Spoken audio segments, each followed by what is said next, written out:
Hi, everybody. Welcome to the KC CHIROpulse Podcast, brought to you by CATS Consultants and Chiro Health USA. We appreciate you all tuning in today. I'm your host, Dr. Michael Perusich. Can't even say my last name. I'm Dr. Michael Perusich, and I'm joined with my co-host, one of our great coaches, Dr. Kelly Fredricks. Doc, Hey, everybody. you and I talk about this all the time. This is one of our favorite topics. Yes. How do you build a highly functioning team? In other words, the art of delegation. Yes, we love it. We love it. Yes. Getting those tasks We don't out. have we don't have to do everything ourselves, doctors. We can actually create a team to create support around us that allows us to function at a higher capacity, which leads to more revenue and more satisfaction in the job place for everybody. Yes. And more time for us, right? We're More always time. trying to buy more time for us. So the more we can Exactly. delegate, the better it is. The more golf we get to play. Yes, definitely. All right. So what do we mean by delegation? So when I talk to doctors, sometimes I say, you really should delegate that. Oh, I don't know that I can delegate that. I'll do it better than everybody else. Here's the adage. If you can delegate something to somebody and they can do it at least 80% as well as you, then you should delegate it. That's the litmus test. So it doesn't have to be perfect. You might be good at doing some task because you've done it so many times, but when you delegate, it might be new to them, but let them take over. They'll eventually, they might even become better at it than you.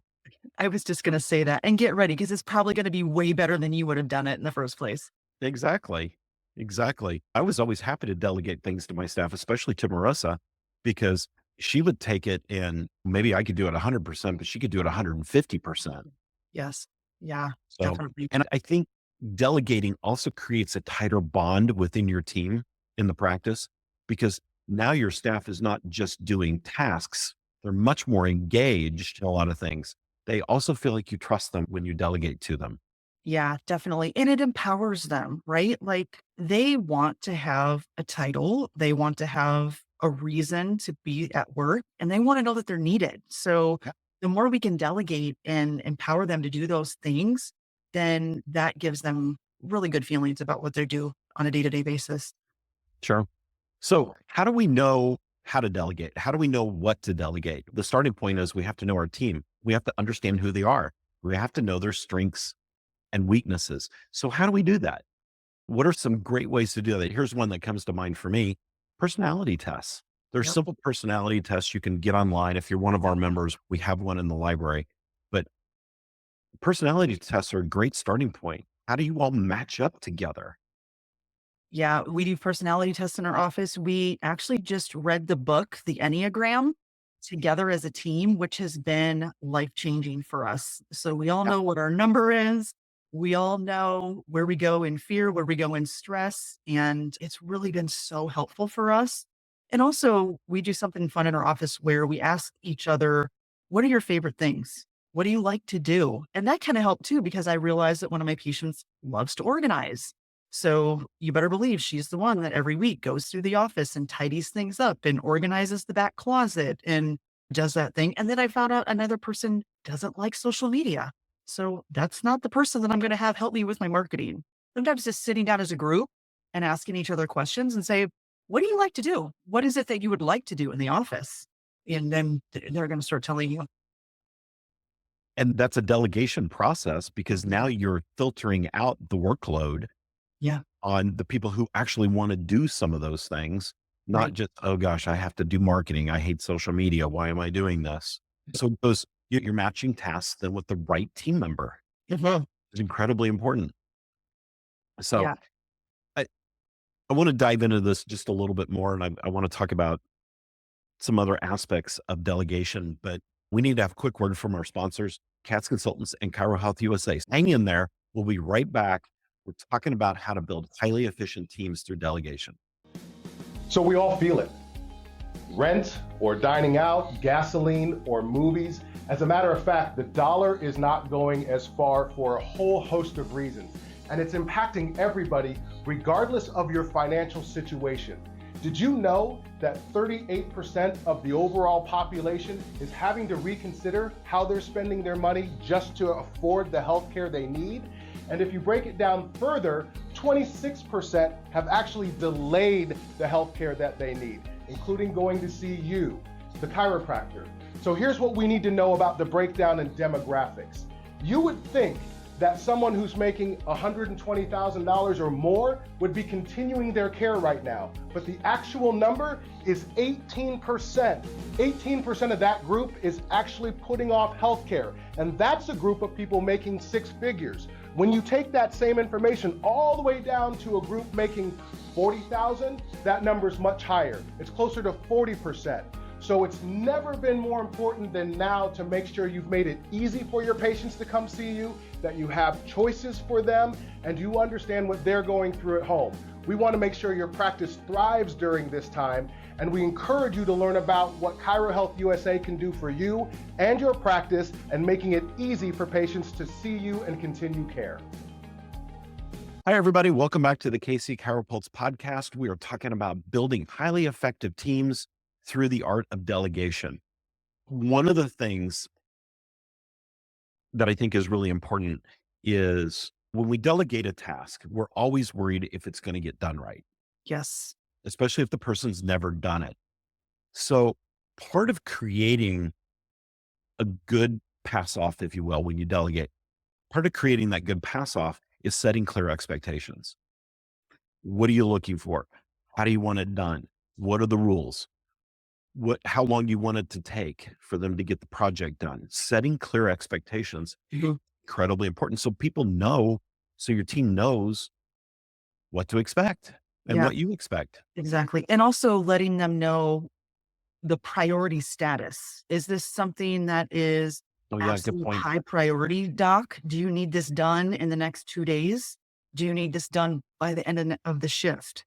You have to let them know, is it top priority? Is it midline priority? Is it low priority? So that way they can also sit down with their tasks and know, okay, this is how I need to arrange what I'm doing in order Yep. to best suit us. That's such a powerful idea right there. And that requires that two-way communication. Mhm. You know, we need to create an environment where our staff feels comfortable communicating back to us. Yes. Sometimes we create a culture where I'm the boss and you can't talk to me, and that's their takeaway. And you don't get that two-way communication. That two-way communication is incredibly important because you need to be giving each other constructive feedback. Yeah. And that's exactly how I learned that, was actually from my office manager. I would be giving her things to do. And then she finally came to me and she was like, I really have no idea what's important to you. So we set in place that priority level. And so now she knows. Her concern was, oh, I want to do the right thing by her. But if she doesn't understand what drives me, then she couldn't really handle that. So it came her coming to me and having that conversation, which I was incredibly grateful for, because it changed everything.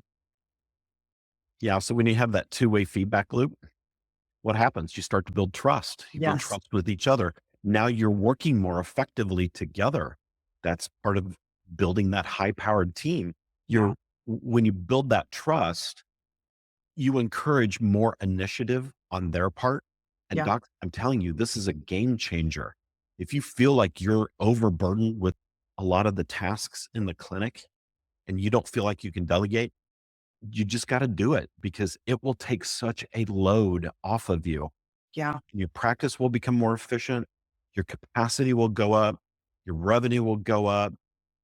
You'll be happier on the practice, Yes. and everybody will be happier, because now you're really building that team environment where together everyone achieves more. Yep. Yep. Exactly. Another thing that I thought was incredibly helpful that I've learned over the years too, is that not all people take delegation the same way in regards to what their tasks are. For example, I used to come up to somebody and tell them, I need you to do this and this. And then I would walk away. And then I would realize that staff member A would take that and run with it because they'd be writing a list. And then I would realize that staff number letter B would not do any of those things. And I was like, okay, I don't understand why the one person is doing it and the other person is not doing it. So then I realized that everyone learns differently, right? And everyone works differently. So now I figured out which ones I can tell things to. And then I know the ones that I have to email things to. And then I also know the ones that we have, like I said before, we use Asana in the office. So we all put all of our tasks in this Asana. And that way we've got the dates, we've got the priority in there, we've got all the things listed. And then we're meeting up on that every week. So that's covering all bases. But if I know that Christy, I can't tell her something because she's got 10 other things going on in her mind because she's the office manager. I know that Right. has to be done digitally with her. So, well, What a great way though to track tasks, track progress, create accountability for everybody. That's a fantastic thing to do. So creating those systems, we had a reporting system that we used in our staff meetings where projects would get action steps put to them, and then the action steps would get assigned, and then we carry it over from week to week with expectations set for all the action steps of when they needed to be completed and what the progress was going forward each week. And it it was it was a huge way to get a ton of work done mhm.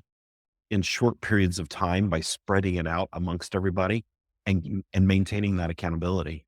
And then it's all organized as well, right? So your staff Exactly. meetings can go so much better when we're all working in one system.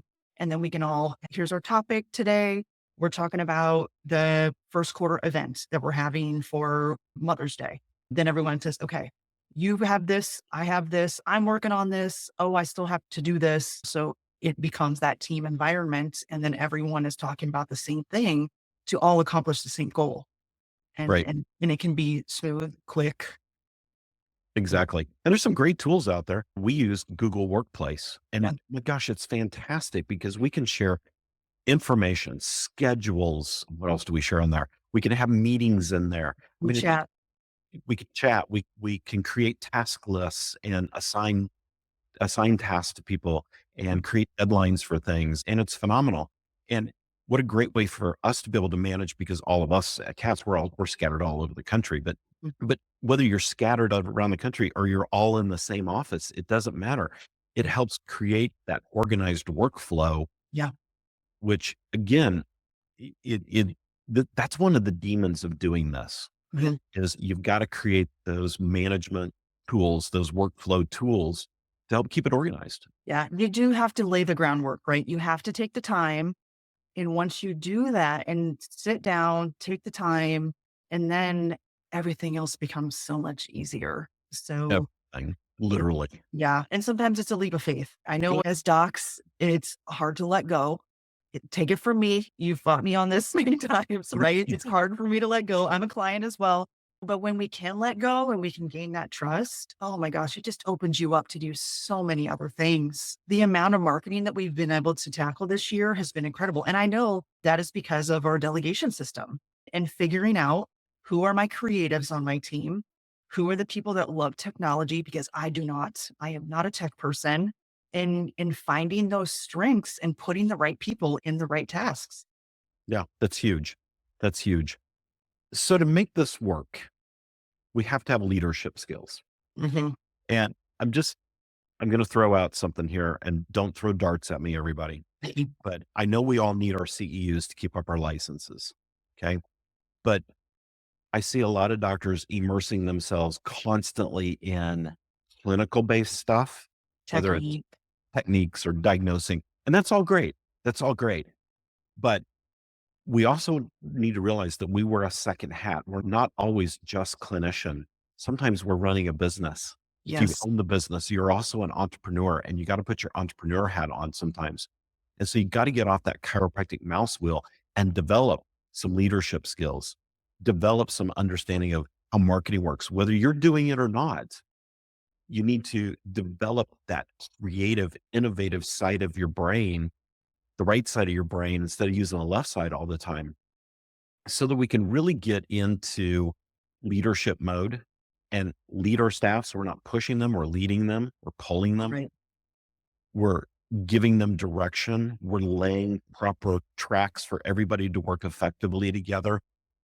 And there's a lot of responsibility as a leader, but it makes delegating so much more simple Yes. because when your staff feels like you're the leader of the team, they will follow you.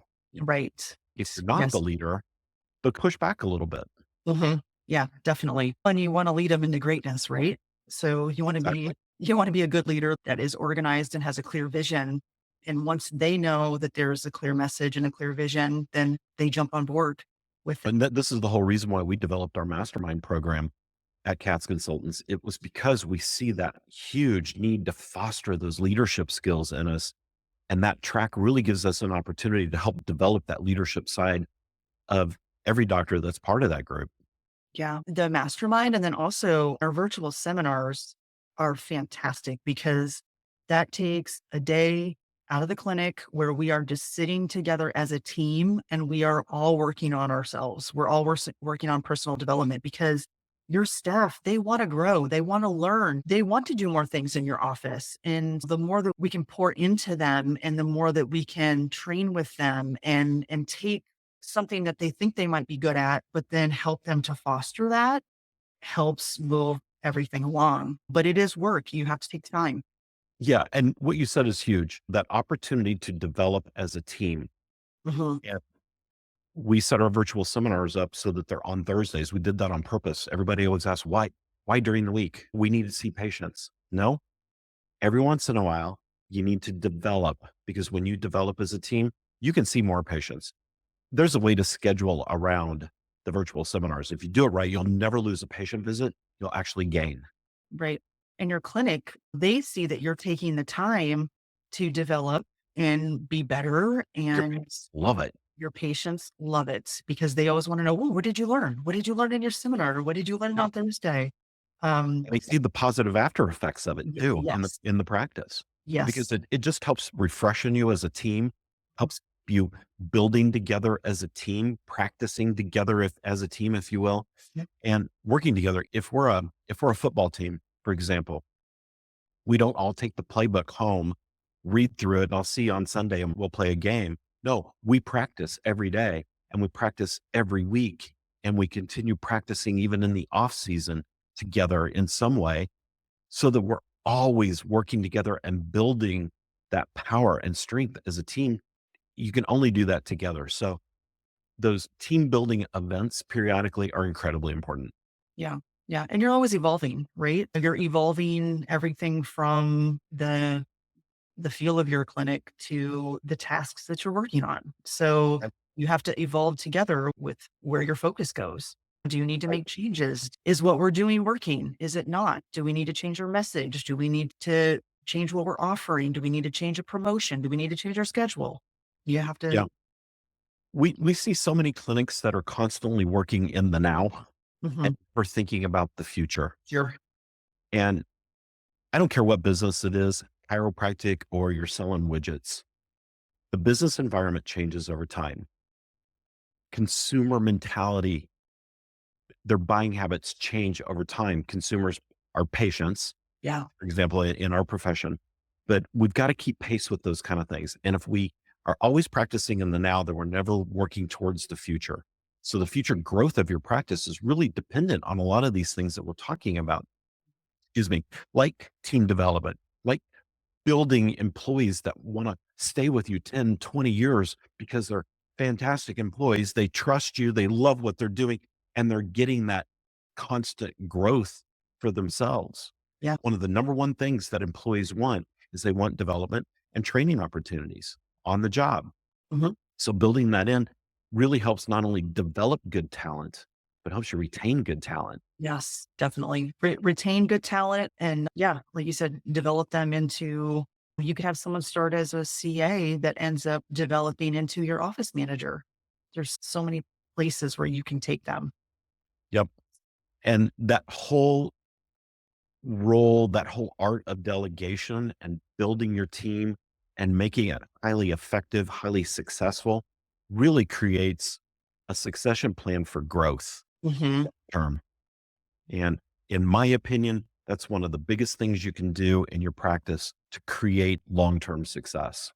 Yeah, definitely. And preparing for the future, letting everybody know, okay, we're going to grow and I need you to help me. This is how we're going to get there. And this is what we're going to expect. Whether that's that you want to add another doc or whether that's, okay, we're going to get to this many patient visits because this is where we're moving. And now we need to get another CA. So we need to start thinking about how are we going to hire? Who are we going to hire? How are they going to fit into the team? And what kind of person are we looking for? Yeah, exactly. So team development, building highly effective teams, delegation, these are all important roles of a true chiropractic leader, true chiropractic entrepreneur. So put that entrepreneur hat on from time to time and bring these principles into your practice.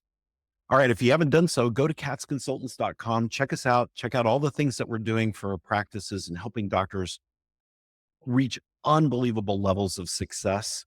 We've got a lot of free downloads and things, free tools on our website. So go check all those out. Make sure you subscribe to the podcast. Tell everybody about it. We want to thank our sponsor, Chiro Health USA. And I can't think of anything else. So Dr. Kelly, anything to add? I don't think so. I think we covered it all. Okay, awesome. All right, everybody. Thanks for tuning into the KC CHIROpulse Podcast, brought to you by Katz Consultants and Chiro Health USA. We will see you next time. See you next time. Katz Chiropractic Consultants, your partner in chiropractic success. We are dedicated with one-on-one guidance to bring you all your practice management needs. Let's supercharge your practice. Give us a call today.